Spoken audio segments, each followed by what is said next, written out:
Are continuing to track periods of rain, wind, and coastal flooding across the island this afternoon. News 12's Nicolette Schleisman is in Lindenhurst getting a look at the conditions. So, Nicolette, what is happening there?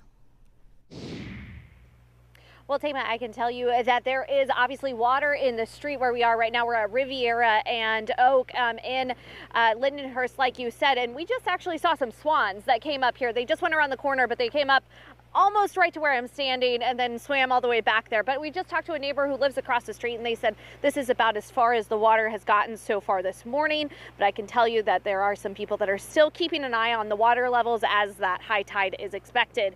Now, we have been driving around Suffolk County all morning long. We were most recently in Mastic, where crews were working to clear a tree that had fallen onto the road at Whittier Drive. Now, there were